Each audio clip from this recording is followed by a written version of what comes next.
talking today on leash reactivity. I know Rachel had a video that she recorded previously with Minji when we were in a different area. We were up at the top and we were working on redirecting her focus back to us when she sees another dog or even a person. Alright, and since we can't really invoke those protective behaviors that she exhibits with you here at the facility with the staff members, we're just going to be doing a lot of talking for this video, so it'll be mostly for instructional use at home or when you take her on a walk. And one thing that I want to make sure that we always practice is working up to big things like encountering a dog on a walk or another person slowly. So begin to desensitize her when you take her out. Either if you take her on a walk, try to make it maybe at a time when there's not too many people or animals walking around. So this being because we want to make sure that we don't overwhelm Minji with a lot of different dogs that she maybe doesn't know very well, or different people that she may not know very well. But you know, seeing one dog or something on a walk and then being able to manage her behavior at that point in time would definitely be better than having a lot of animals around and people and then trying to manage her behavior. So make sure that we start off slowly. When you're taking her for a walk, practice inside the house first. If you want to, it's always a good idea to get her tired before she goes on a walk. Now normally when people take their dogs on a walk, they think that the walk is exercise, we're exercising our animals, but we don't want the walk to signify something that is a lot of excitement. We want our dog to be calm, they need to be working, they need to go into that migration mode and not be fixated on every dog or person that they see. So having them tired prior to you taking her for a walk is always ideal. There's something that you can play, you know, a game with her inside, playing some ball, or even you can make something called a flirt pole, which is basically a giant cat toy, but it's really, really great in tiring your dogs out. And basically, it's a long pole or even a broomstick. There's a rope and then a toy attached to the end. So just like a cat toy, you can move that around and Minji will be able to chase it, therefore tiring herself out pretty decently quick there. So having her tired prior to going on a walk is always preferable. And also when we do see another animal and or person, we want to make sure that we don't have any tension on the leash. A lot of times when we think that, you know, your dog is going to bark or growl at another dog or person, our first response as a human being is to keep them close to us and keep tense, because we want to make sure that just in case anything happens that we're ready. And also, when we do have tension on there, the dog definitely feels that. So she gets that tension from you, and therefore she might feel the need to protect you because she feels that you are tense.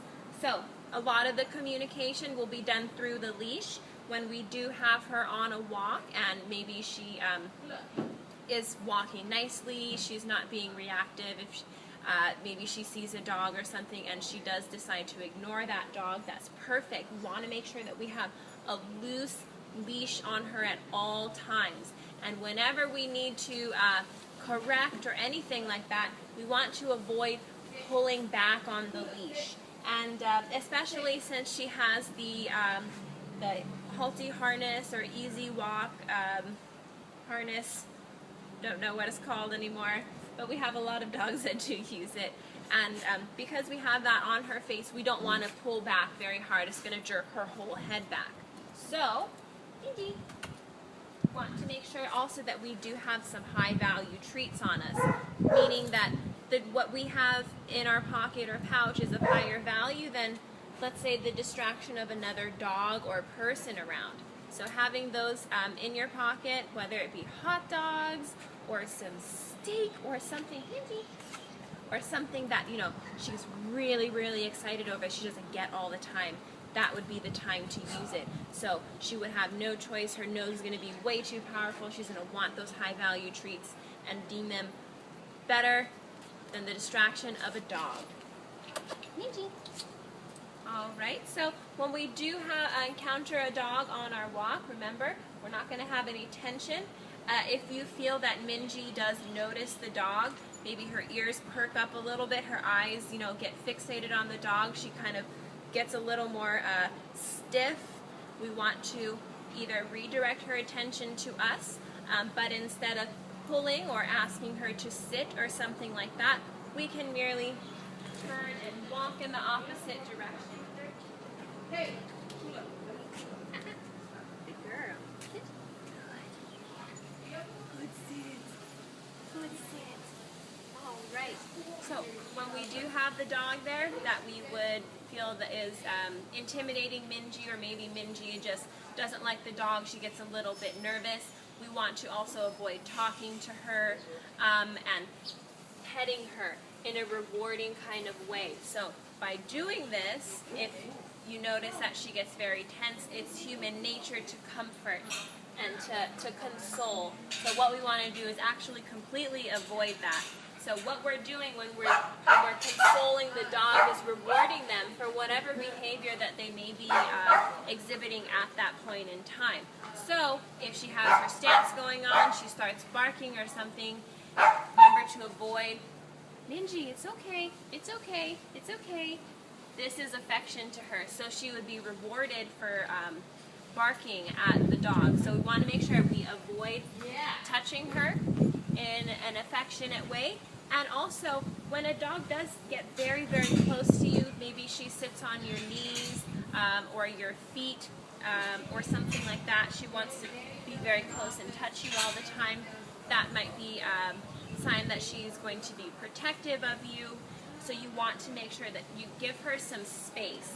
And by doing that, she's not going to feel that she has to defend you from another person or dog that you may encounter on your walk. So remember, we're going to be walking, and if we do see another dog here, we're going to ask Minji to focus. Good. Good focus. And if she does not focus, and if it's very difficult for her to bypass that dog or something like that, you can just simply utilize your left leg. I know Rachel went over this previously. We're going to block Minji. We're just going to go right in front of her here. So we're not using any force on our part. We want to make sure that everything is as loose and as comfortable as possible for her, avoiding tension. So you can use our left leg, block her, and proceed to go into the opposite direction. And we can keep a safe distance that Minji is comfortable with the dog, and then proceed to treat her. If she did see a dog and she wanted to bark at the dog, or if she was growling, very simple. You can either pivot, turn the opposite way, or use your left leg to go in front of Minji and continue walking. Good girl. And one of the main reasons why dogs may get reactive on leash is nervousness. She may not be familiar with her surroundings, or the environment might make her anxious. We want to make sure we expose her to as many different strange things as possible. So Petco is a good place to go when you're training your dog. Go right when they open, when there's nobody there, and work with Minji. There's the staff members inside. It smells like animals. She's going to be very interested in her surroundings. Remember to use your high value treats and make sure that she does follow through completely with all of her commands. Good girl. All right, and I'm so sorry we don't have a reaction for you from Minji in regards to having another dog around. She does do very well here at the daycare and doesn't really bark or anything at the dogs, so her protectiveness of you is something that you guys can work on at home or on a walk. Just remember to start off slow. If you notice that Minji is very, very uncomfortable approaching another person or dog, keep her a safe distance where she is comfortable, and make sure that she understands you know, no one is going to come to hurt you or me. She doesn't have to be protective. And also, make sure that you're standing up straight, you're feeling good. You don't want to have that tension or nervousness on your part, as Minji will definitely reflect that. And I hope this can help you at home. And please let us know if there's anything else we would be able to do to help you in regards to Minji's leash reactiveness. But this has been Nicole here with Minji, and we'll see you later. Bye. Minji, good girl.